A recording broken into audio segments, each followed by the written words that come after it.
j'ai eu un peu peur. J'ai cru la machine ne marchait plus. Françoise, détends-toi, tout va bien se passer. Ne vois pas les ondes négatives.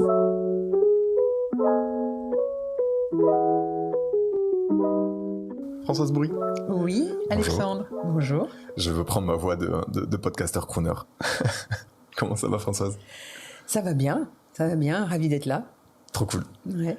Je suis tellement content de t'avoir à ce micro, Françoise Bourri. T'es le genre de femme qui est percutante pour moi. Je veux dire, t'as la force de l'expérience et l'énergie d'une enfant. Je trouve ça incroyable. Ne commence pas comme ça, je vais pleurer.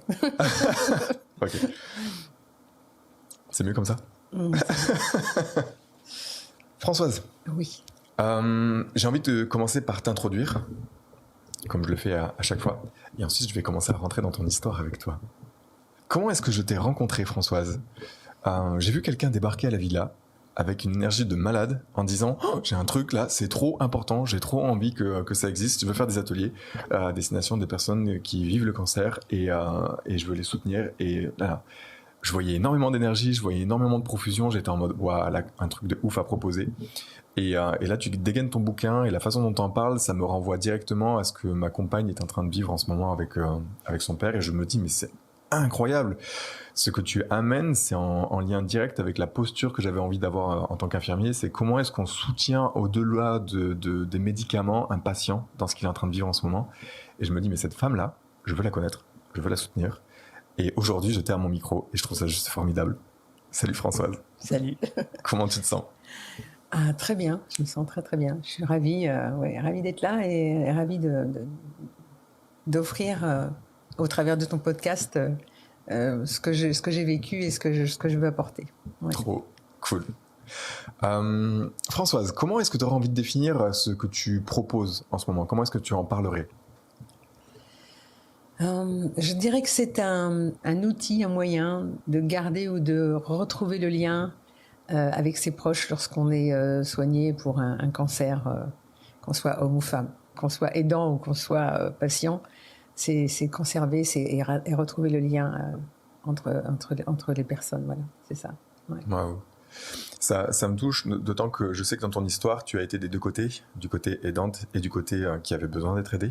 Mm. Et du coup, j'ai envie de commencer à rentrer dans ton histoire. Comment est-ce que tu en es arrivé à avoir besoin de proposer quelque chose comme ça? J'ai une expérience de massage depuis très longtemps. Je suis massothérapeute depuis plus de 30 ans, 35 ans. Et moi, j'ai eu un cancer du sein. Et à un moment, je me suis posé la question, mais ce cancer du sein, il va m'aider. Il y a forcément un avant et un après. Je me suis dit, mais je ne peux pas le garder que pour moi, ça, cet avantage, entre guillemets, ce cadeau.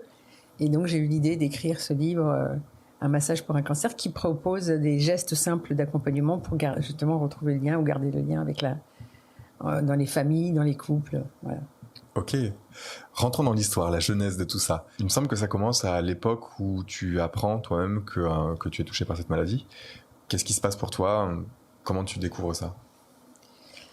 Comme toutes les personnes qui apprennent qu'elles ont une maladie grave, parce que c'est une maladie grave, même si elle est commune, entre guillemets, d'abord une réaction de dire c'est quoi non, merde, qu'est-ce qui se passe? C'est pas moi, non, c'est pas possible, ça peut pas être pour moi, non. Pourquoi? D'abord aussi, pourquoi moi? Et puis après, très vite, c'est non, mais là, je vais me battre, ça va pas, je vais vaincre le truc, le cancer, c'est pas pour moi, voilà. Et puis ensuite, c'est qu'est-ce qui se passe? Pourquoi j'ai déclaré ça? Pourquoi? Voilà. Et puis derrière, il y a eu l'envie vraiment de me battre et d'être forte et d'avoir besoin de personne. Ça, c'est le point central aussi. Ça s'est fait comme ça. Et puis j'ai suivi tous les traitements derrière après. Ça veut dire quoi pour toi à ce moment-là, avoir besoin de personne? Depuis toujours, c'est je suis forte. Je suis aussi forte que les garçons à qui je veux ressembler. Parce que c'est un garçon qu'on attendait, et c'est pas un cas unique, mais et donc je vais me battre, donc je suis capable moi de vaincre ça. Oui, je suis capable de vaincre ça. C'est mon combat et je vais le gagner. Et comment ça se passe dans les relations au sein de la famille, auprès de tes proches, quand tu apprends ça, le cancer? C'est un peu particulier parce que je suis l'épouse d'un monsieur qui est veuf et sa première épouse est partie d'un cancer du sein. Donc c'est un peu une bombe aussi, hein, là. Hein. C'est quelque chose de très fort. On accompagne tous ensemble son plus jeune fils qui a une leucémie, donc il y a aussi encore là un cancer. Donc tout est, voilà, c'est déstabilisant et ça fait peur et en même temps, ben, c'est presque du quotidien. Mais on se pose la question pourquoi. Et bien puisque lui vit ça avec son fils et il a vécu ça, ben, moi je vais lui donner le maximum. Donc j'accepte les traitements, bien sûr, hein, chimie au rayon, et puis j'en fais encore plus parce qu'il y a aussi une proposition de protocole d'essai dans lequel je rentre. Et là c'est la descente aux enfers qui commence pour moi. Mais je suis forte. Tous les effets secondaires. Alors, dans un protocole d'essai thérapeutique, il y a une partie de personnes qui sont en placebo, ce qu'on appelle le placebo, c'est-à-dire pas de traitement réel, et puis les autres. Et vu les effets secondaires que j'avais, je les ai pas inventés, donc j'ai vraiment eu le traitement. Et j'ai tous les effets secondaires, enfin les vomissements, les diarrhées, les coliques, les hémorroïdes, les ongles qui noircissent, les cheveux qui tombent évidemment tout de suite, ça c'est terrible. Donc tous les effets secondaires sont là, mais je m'aperçois très vite que ce n'est que mon histoire. J'imagine que ce n'est que mon histoire, c'est pas l'histoire des autres, donc je gère ça toute seule. Et lorsque mon époux est là, ça va. Je lui montre que ça va. Et quand il n'est pas là, ça va pas du tout. Avec mon fils, c'est pareil. Ça va, maman? Oui, ça va. Et en fait, je suis à 36e dessous, mais voilà, je montre pas. Je ne veux pas alourdir, je veux pas en rajouter. Ok. Et du coup, est-ce qu'ils arrivent à te proposer de l'aide? Est-ce qu'ils y arrivent à ce moment-là? Comment ça se passe? Non, pas vraiment, puisque je leur montre pas le besoin. Donc... Et puis ils ont d'autres choses à faire. Pour moi, ils ont peut-être des choses à mon sens plus importantes. Et en fait, donc je me referme un peu sur ma coquille. Et du coup, la qualité de relation entre tes proches et toi à ce moment-là, c'est comment? Il y a de la distance qui se crée et il y a pratiquement plus de dialogue. On se parle pas beaucoup, ou alors que des choses banales. Ça va? Oui, ça va. Moi, c'est toujours oui, ça va quand je réponds. Et moi, je m'intéresse plus à l'autre qu'à moi. Il y a une distance, vraiment une vraie distance qui se crée, mais je la sens pas tout de suite. C'est pas là que je la sens. Pour moi, c'est normal. Est-ce que ça finit par changer, ça, à un moment donné? Est-ce que tu arrives à retrouver du lien? Alors, dans mon histoire, demander de l'aide, je l'ai fait, enfant, enfin, etc. Et j'ai pas eu forcément l'écoute. Donc, je me suis habituée au fil du temps à ne plus demander. Et lorsque je demande et qu'il n'y a pas, je replonge un petit peu dans ces sensations d'enfant, voilà. Et donc là, c'est tellement fort que je suis très sensible et très fragile. Quand on est dans ces moments-là, on est très fragile. Donc je demande rien. Et j'estime que je peux gérer, que je peux m'apporter tout ce dont j'ai besoin. Surtout pas avoir de refus, surtout pas sentir de rejet. Alors que le point central, le départ de tout ça, c'est ça en fait, c'est le manque d'attention ou le besoin d'attention. Voilà. Comment est-ce que le massage vient changer quelque chose dans tout ça? Une amie passe à la maison et elle me voit dans un état vraiment... parce qu'avec certaines amies, c'était difficile de cacher, elles étaient très sensibles et on était très proches. Là, je lâchais. La fameuse amie, elle vient et elle me dit « mais oh là là, mais qu'est-ce qui se passe ?» Donc j'avais les cernes, enfin je pouvais pas cacher ça. Donc je lui dis voilà ce qui se passe quoi, et elle me dit mais et ton compagnon et Yvon et ton fils, et je dis oui mais bon je veux pas les embêter avec ça, c'est bon. Non, elle m'engueule, elle me dit mais non, enfin ils sont là pour ça aussi, ils t'aiment, ils sont proches de toi, ils ont besoin aussi peut-être de t'accompagner. Et moi je dis mais non, je veux pas, il y a d'autres choses, il y a Quentin qui est malade, il y a Charles qui a son boulot à Paris, je vais pas, c'est mon fils, donc je vais pas. Si, il faut que tu leur en parles, tu as besoin de soutien. Et je me mets à pleurer, évidemment, je sens que c'est profond, que c'est vrai. Elle touche un point vraiment sensible et réel. Et là, je décide d'en parler, et ils tombent des nues, l'un et l'autre. Et qu'est-ce qu'on peut faire? Ben oui, alors qu'est-ce qu'on peut faire? Alors, d'abord, c'est pourquoi? Non, bon, ok. Et puis après, c'est qu'est-ce qu'on peut faire? Et là, je leur dis, ben écoute, si tu masses le dos, ça me ferait, je pense, peut-être du bien. Moi, je savais que le massage faisait du bien. Et ce contact physique, on n'a pratiquement plus quand on est dans ces moments-là, hein, avec son conjoint ou sa conjointe, ou même avec ses proches. J'ai fait un appel au secours, je lui ai dit, allez, masse-moi. Bon, alors, il ne savait pas trop bien faire, donc il m'a fait un massage comme il pouvait. Puis doucement, je l'ai guidé. Et ça me faisait un bien fou. Et j'ai une autre amie qui passe, qui fait du massage, aussi elle, et qui vient et qui me dit, écoute, moi, je vais te masser. Et là commencent les séances de massage avec elle. Et ça a été magique. Bien sûr que les séances de massage avec mon époux, c'était, il y avait une autre dimension. Il y avait aussi la dimension du on se retrouve, on se touche, on se rapproche, le lien revient, l'attention revient aussi parce que ça amène tout le reste derrière. Après, c'est bonjour, alors comment ça va? C'est plus le comment ça va, on va dire poli, c'est le comment ça va aujourd'hui, quoi. Qu'est-ce que tu as fait? Enfin, il y a un peu plus d'intérêt qui se crée. Et puis cette amie aussi qui me masse, et là, c'était magique. C'est-à-dire que les douleurs, ben, ça les calmait, j'arrivais à mieux dormir, j'étais rassurée, je me sentais plus jolie, mes cheveux repoussés. Enfin voilà, il y avait tout un ensemble de choses. Et ce contact, ce lien avec cette amie aussi, il s'est amplifié. Et donc Wow. ça a été vraiment bénéfique, ouais.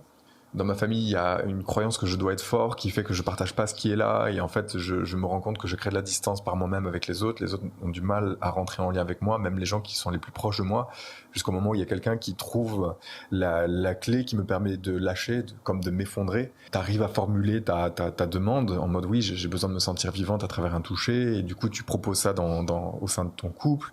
Et ça améliore la qualité de la relation. T'arrives à formuler ça cette demande auprès de quelqu'un qui te fait te sentir vivante. Tu sens qu'il y a tout qui se bonifie à l'intérieur de toi, tu reprends prise. Waouh! Je veux en savoir plus. Comment le massage évolue derrière? Comment ta santé évolue? Qu'est-ce qui se passe? Les séances sont de plus en plus rapprochées. Donc cet ami se rend vraiment très disponible. Mon compagnon, lui, les week-ends, lorsqu'il est disponible aussi, alors il va pas forcément me masser le dos à chaque fois, mais il va me prendre la main. On va se rapprocher physiquement. Quelquefois, il va me masser les jambes ou les pieds, voilà, et il va me reprendre dans ses bras. Parce que ça, c'était bien aussi. En fait, tout ça a fait que je vivais ces effets secondaires qui étaient quand même un peu là, malgré tout, beaucoup plus facilement, beaucoup plus légèrement. J'attendais avec un peu plus on va dire, d'impatience et de plaisir le retour de mon époux. Et voilà, c'est ces moments où on pouvait être plus proches l'un de l'autre. Même s'il n'y avait pas forcément de massage, il y avait un rapprochement, il y avait un toucher, il y avait une compassion dont j'avais vraiment besoin. Il y avait un lien qui se reformait, il y avait quelque chose, voilà, il y avait une complicité, il y avait de l'attention. Et du coup, moi, j'étais plus souriante, j'étais plus agréable, même si avant ça... il rentrait et ça va, oui, ça va. Alors j'étais là devant mes fourneaux, ça allait bien. Mais là, c'était différent. C'est que oui, ça va. Et le ça va venait de très loin. C'était un vrai ça va, quoi. Wow. Ouais. C'est marrant parce qu'au moment où tu parles, j'entends, mais il y a la vie. Il y a la vie à l'intérieur qui revient. C'est ça. Ouais, c'est exactement ça. Et je pense que ça m'a beaucoup aidé à surmonter les choses, les effets secondaires, les événements, et même, je pense très honnêtement, très honnêtement, que le rapprochement avec mon compagnon et les massages que je recevais de mon ami, ça m'a vraiment aidé à guérir, je pense, parce que on sait que le moral, et les médecins me l'avaient dit, moi, elle m'a dit, vous savez, gardez le moral parce que c'est vraiment 50% de guérison. Je pense que ça, oui. Aujourd'hui, j'en suis convaincue. Trop bien. Et du coup, c'est pour ça que tu t'es mise à écrire ce bouquin, oui. Un massage pour un cancer. Oui. Ok, comment t'en es arrivée à écrire ce bouquin? À quoi ça sert aujourd'hui pour toi? Comment j'en suis arrivée à écrire ce livre? Après mes traitements, j'ai eu besoin de faire un nettoyage de tous ces produits que j'avais reçus. Et donc, je suis partie en Inde quelque temps, dans un hôpital indien pour vivre la médecine ayurvédique. Et c'est là-bas que je me suis rendu compte parce que là-bas, j'étais massée tous les jours pendant 1h15 par 6 personnes, c'était magique. Donc là, ça confirmait vraiment l'apport et les bénéfices du massage. Et là, je me suis dit, mais avec l'expérience que j'ai, avec ce que je vis, l'expérience professionnelle et mon expérience personnelle, qu'est-ce que je peux leur apporter à ces gens autour de moi ou aux autres? Et j'ai eu l'idée de ce livre, je me suis dit, mais c'est ça, je vais leur apporter un soutien, un moyen avec très facile, très simple, abordable pour tout le monde, d'arriver à retrouver le lien, à garder le lien et à se reconnecter les uns avec les autres, que ce soit en famille ou en couple, avec le toucher, avec le massage, avec, je dis dans le livre d'ailleurs, que même simplement prendre la main de quelqu'un et le regarder dans les yeux et lui donner de l'amour au travers de ce geste-là, c'est magique, c'est fabuleux. Donc voilà, c'est comme ça que ça s'est fait. Et le bouquin, j'ai commencé à l'écrire là-bas et puis je suis rentrée. Et j'ai continué à l'écrire. Mon fils l'a illustré parce qu'il est dessinateur. Donc, c'est des gestes simples, avec des illustrations simples, avec des conseils, avec les contre-indications, mais elles sont vraiment... il faut vraiment être très confiant. Il n'y en a pas tant que ça. Voilà. Il faut bien sûr avoir l'avis du médecin, mais si vous donnez de l'amour au travers d'un geste, ça vaut 1000 médicaments, 1000 médocs. Donc, vraiment, il faut y aller, quoi. Au contraire, ouais. Il y a une expression que tu emploies de temps en temps et qui parle de cette considération qu'on peut apporter dans le toucher et qu'au final le massage, c'est pas tant une question de massage mais que c'est une question au moment où mes mains se posent sur toi, c'est je t'adresse toute mon attention, toute ma considération et que c'est comme un échange mutuel de considération. Ah oui. Je sais que tu as des mots pour parler de ça et ils m'échappent là. Lorsque je fais du massage, lorsque je masse quelqu'un, bien sûr que la personne... se sent mieux, c'est agréable. J'essaie de lui donner le maximum d'attention. Et lorsque moi, je masse cette personne, je reçois autant que que je lui donne. C'est-à-dire que de sentir son bien-être, sa détente, sa confiance en moi et son lâcher-prise, mais ça me nourrit énormément. C'est une nourriture réciproque qui fait des va-et-vient sans arrêt pendant tout le temps du toucher, pendant tout le temps du contact. Je me fais plaisir en faisant du massage. Pendant le Covid, je me suis arrêtée pendant 2 mois. Quand j'ai repris le massage, ça a été... c'était encore une confirmation de c'est vraiment ça que j'aime, quoi. C'est bon d'apporter du bien-être à l'autre et de sentir que on est à l'origine aussi de ça. Enfin, c'est magique. Donc pour la personne qui veut apporter, enfin voilà, des moments comme ça de contact et de toucher ou de massage, retrouver le lien en même temps, c'est riche pour elle, quoi. C'est aussi riche pour la personne qui donne que pour la personne qui reçoit. Et ça, je le confirme parce que je le vis. Donc au final, c'est ça que tu cherches à transmettre dans cette relation. Cet échange va apporter du bien-être à chacun, mais vraiment énormément. C'est même surprenant. Les gens qui aiment, qui aiment la personne, quand tu aimes quelqu'un, de la prendre dans tes bras déjà, c'est toi aussi tu te nourris de ça, tu t'enrichis de ça. Et ben en massage c'est pareil. Il y a un truc que tu as dit au sujet de ton compagnon qui ne savait pas forcément comment te masser, que tu as pu guider. Et au final, ce bouquin, c'est un peu comme, il n'y a pas besoin de savoir masser en fait. Il y a juste quelques guides pratiques de qu'est-ce que tu peux faire pour capturer et que tu puisses te laisser aller dans ce contact. Ok, donc il y a ton bouquin. Oui. Françoise Bourry.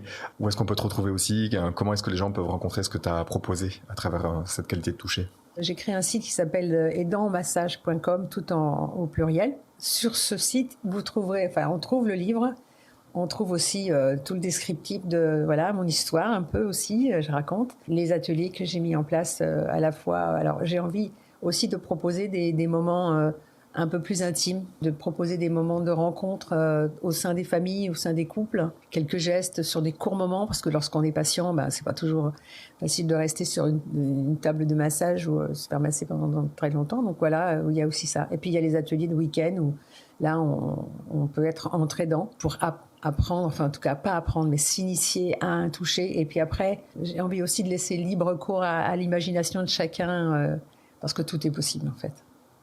C'est dingue, Françoise. Je trouve que tu illustres la croyance que je nourris à l'intérieur de moi, que les expériences que l'on vit et surtout la façon dont on en sort, c'est le moyen qu'on peut offrir au monde derrière. Et j'entends que la maladie a créé une séparation quelque part, que le toucher a trouvé le moyen de vous rapprocher dans une cellule familiale, mais aussi de toi à toi. Et donc du coup, il y a eu ce truc dans la cellule, mais il y a aussi quelqu'un qui a été présent pour toi à travers le massage de façon très fréquente. Et j'observe dans ce que tu décris que c'est ça que tu proposes aujourd'hui. Du coup, toi, auditeur qui écoute ça, si tu es touché, si tu as envie d'en savoir plus, je t'invite à te rendre dans la description de ce podcast. Tu vas trouver les réseaux, les informations de Françoise et surtout ses prochains rendez-vous. Françoise, est-ce que tu as un mot de la fin? Oui, j'aime bien ça. J'aime bien dire rapprochez-vous, câlinez-vous, bichonnez-vous et massez-vous. Merci Françoise. À bientôt. À bientôt.